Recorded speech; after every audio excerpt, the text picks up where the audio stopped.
Welcome back to our journalist roundtable. Let's talk about China's new child policy. Weihua, let's start with you. The big news out of that Central Committee plenum was that the country has rescinded its one-child policy. Couples now be allowed to have 2 children. How is that being received in China, and what kind of impact do you think that's going to have? Yeah, it's the biggest news probably in the last few days, and I think it's interesting if you have to look back a little bit of the history. I mean, under Chairman Mao Zedong in the 50s, you have this concept of the more children you have, the more glorious the mother.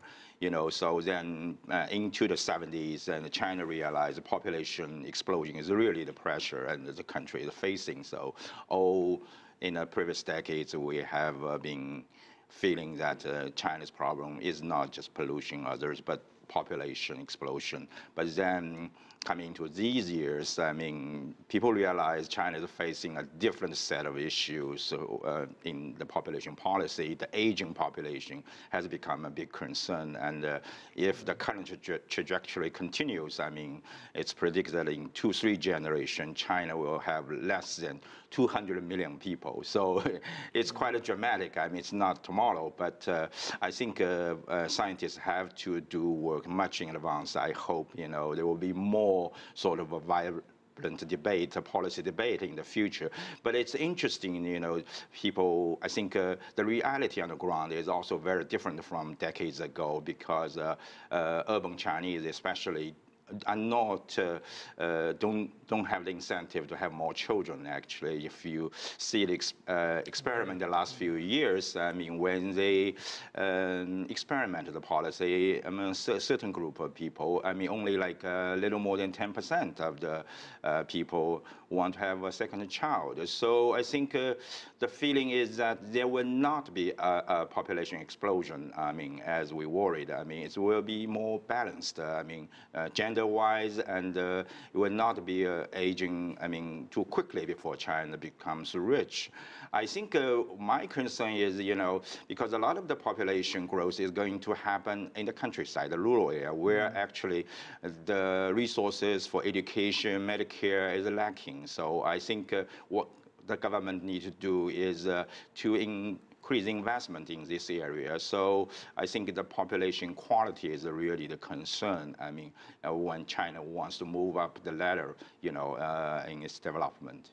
Right, Afshin, aging population. So this was driven mainly by economic concerns. I think so. I mean, if you looked at the trajectory, you know, China is headed towards Japan-style, you know, development, Japan-style demographics, and we've seen what happens when you have these large, you know, aging populations and dwindling young populations, and particularly if you consider all of the concern over China's growth today. You know, imagine, you know, 2 generations from now what the growth is going to look like. So this is long-term strategic planning. It doesn't hurt, however, that it changes some of the narrative in the news away from the story of China going below 7% growth. If you saw, there was a recent Barclays survey of some of their leading institutional investor clients. They put concerns about China growth at the very top of their list of international concerns. So it doesn't help that it changes the narrative of the China story as well. Right. Simon, I want to move on to our next topic right now, which is the race for the White House. And, you know, say what you will about Donald Trump. I mean, he's got this outsized personality, taunts his fellow candidates, insults them, but he's continuing to dominate the campaign so far. Now, we've just had a resurgence in the polls for the neurosurgeon, Ben Carson, who was also running on the Republican side. What do you make of the fact that both Carson and Trump are outsiders? They're not politicians. I mean, I have to be honest, Anne, I'm at the point, Anne, of not knowing what to make of this race at all. It is simply baffling that Donald Trump and Ben Carson, who have not put forward anything approximating a serious array of policy options for the Republicans to present and for the public to debate, it is simply astonishing that they are still dominating this cycle. And any analyst who's been here for any length of time has to look at that and say, there is something going on in the country, certainly among conservatives, who are not looking for a standard politician emerging from the standard group of political elites to represent the Republican Party. You know, the Jeb Bush campaign is clearly imploding. You know, the smart money here in Washington has been on Marco Rubio emerging and coming through to be the candidate. Maybe that's where we end up. But the longer this conversation is dominated not just by the personalities of Trump and Carson, but right now by obsessive coverage over Donald Trump's imminent appearance on Saturday Night Live, this is not a normal political race. Well, Donald Trump has taken on China as well, saying, among other things, when dealing with China, we need to stand up to them and remind them that it's bad business to take advantage of your best customer. The last time you were here on the program, you said that right now the election campaign is not getting too much attention in the Chinese press. But with these comments from Donald Trump, is it now getting some attention? Well, I think there are still too many candidates for most Chinese to figure out who is who, except Jeb Bush and Hillary Clinton. But I think, I mean, the exception is Donald Trump. Everybody knows he is a billionaire, and for outrageous comments. But number one, I think what he said is not true, because if you look at American business in China, they were very happy making a lot of money. I mean, you could argue, I mean, the famous iPhone example, you go to the Apple store, pay $600 for an iPhone, it's assembled in China, but Chinese only make less than $10 from that. So who is taking advantage of whom? I mean, obviously China is not taking big advantage.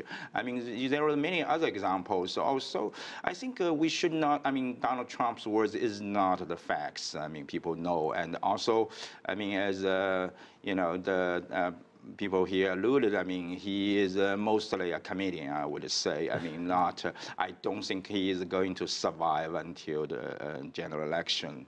And I don't think the Chinese government is taking it seriously. I mean, as they usually know, I mean, election politics is a kind of a show. It's not real. Okay, let's go to Lorna in Moscow. Lorna, it's pretty well known that President Obama and Vladimir Putin don't get along particularly well. Donald Trump has said that as president, he would get along with Putin. And according to the Washington Examiner newspaper, Konstantin Rykov, a blogger believed to have ties with the Kremlin, is a strong Trump supporter. Is there any sense from the Kremlin on who they would prefer to become president? You know, does Trump, does Hillary Clinton, anybody else? Well, the real sense that I've been getting here in Russia is certainly a sense of enjoyment of this presidential race so far. As Simon said, it is perhaps quite unlike any other. And what certainly the media here in Russia have particularly enjoyed is that Vladimir Putin has been sort of set up as the man to beat. In the Republican debate, all of the candidates are trying to talk about how they would deal with Vladimir Putin and how they would stand up to him. And as you've said, Donald Trump's also talked a lot about his business experience and how that would enable him to negotiate better with the Kremlin. But I think really what's interesting and what the Russians will be taking note of is that none of these candidates on either side, except of course with one notable exception, Hillary Clinton, have any kind of foreign policy clout. Even Marco Rubio, who's seen as a serious candidate, is a very young senator with very little experience. So Donald Trump may say, well, I've got business experience, but I think we all know that that perhaps doesn't necessarily count so much when it comes to serious diplomatic negotiations. So they will potentially be seeing all of these candidates as sort of easy meat, except of course Hillary Clinton, who we know has a lot of diplomatic experience and foreign policy clout, but also a bit of a checkered history with the Russians. If you'll remember, of course, that back in 2009 she turned up with her reset button, which of course wasn't a reset button at all. It actually meant overcharged, the Russian word written on that button. And indeed the relationship between the two countries has only got worse ever since 2009. So although Hillary Clinton would have the most experience in dealing with Vladimir Putin and dealing with the Kremlin, she also has a very difficult relationship with Russia as well. Right, Afshin, Hillary Clinton, of course, was Secretary of State. Right. She's a known commodity to many people around the world. Now, as candidate Clinton for the presidency, how is she perceived? You know, it's a very interesting moment in American politics, because I think we talked about this before. There's this old American political axiom that Democrats fall in love and Republicans fall in line, you know. But the reality is different this time around. Republicans are looking for love, and Democrats are falling in line behind the inevitable but unlovable Hillary Clinton candidacy. And so how she's perceived is she still has this, you know, unfortunate perception among the broader public of cold, calculated, calculating, politician, and the likability factor is not there, and yet she doesn't have much in the way of competition in the Democratic field. And if you look at the electoral map itself, it still does favor a Democratic candidate, where the way the blue states line up and the blue cities line up. So Hillary Clinton still does have a clear path to the White House, despite the fact that she doesn't have that likability factor. Simon, on the Republican side, as you pointed out just a moment ago, I mean, there might be some anti-incumbency factor playing along here. People just fed up with business as usual, which might explain the popularity of Trump and Carson. But on the Democrat side, Hillary Clinton, very much part of the political establishment, very much inside the Beltway politician, is leading by a long way. Yeah, but it's worth mentioning Bernie Sanders. I mean, I don't think anybody a year ago for a second thought that Bernie Sanders was going to be giving Hillary Clinton potentially something of a run for her money in places like Iowa and New Hampshire.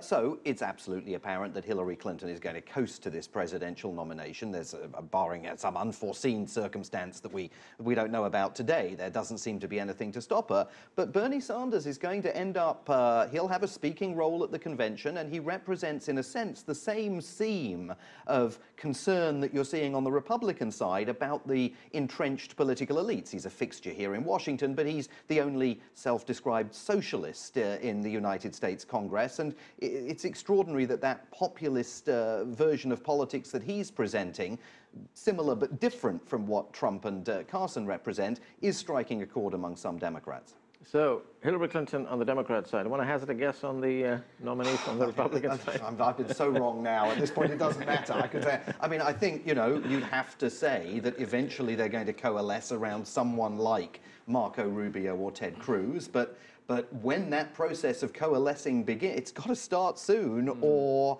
if we're still sitting here talking about Trump all the time in January and February, it's going to start looking very odd. All right. The next big story, let's go around the table. Lorna, starting with you in Moscow. Well, of course, the results of the official investigation into the plane crash are still pending here, and I think those will be seized on with great interest here in Moscow and indeed across Russia. Of course, could have a potential impact on President Putin's campaign in Syria, as we were talking about. In addition to that, though, worth keeping an eye on as well, the fact that President Putin has said that by the end of the year, he plans to make as yet unspecified changes to Russia's military doctrine, and there have been rumblings throughout the year here that will include an updating of Russia's posture when it comes to NATO, but it will, of course, also update Russia's posture on Syria and on Ukraine. So lots of interesting factors to consider before the end of the year in terms of Russia's military doctrine as well. All right, things we didn't know. Well, at least I didn't know. Weihua, the next big story. Well, I think it's going to be the meeting tomorrow in Singapore between Mr. Xi Jinping and Mr. Ma Ying-jeou, leaders on both sides of Taiwan Strait, because if we look back, I mean, the last landmark is 2005 when the KMT leader Lian Zhan paid the historical visit to the mainland, and now I think this is going to be another historical moment that will set the course for the future for closer, I mean, cross-strait relations. If we look back, I mean, the trade being expanded greatly, the flights, hundreds of flights every week. So I think this shows direction.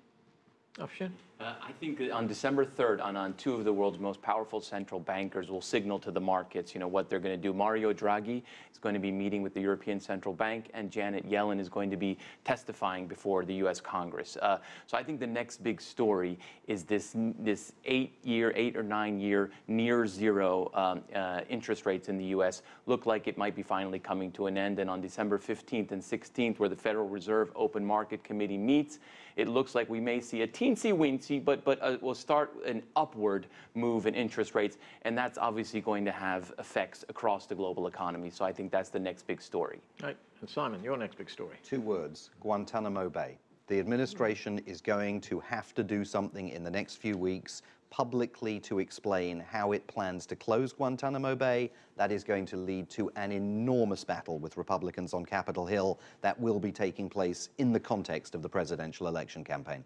Do you think the president is under pressure right now to make that statement? Yes, enormous. Enormous pressure, not just from members of his own party, but enormous pressure from the Department of Justice, which is increasingly concerned, I'm told, about the military commissions that are taking place in Guantanamo Bay and feel that they now, as an administration, have to do something to determine how the president is going to make good on that policy pledge of closing the detention center. Very, very hard and difficult, though that's going to be politically. Okay, and that's where we have to leave it. Thanks to all of you for being with us.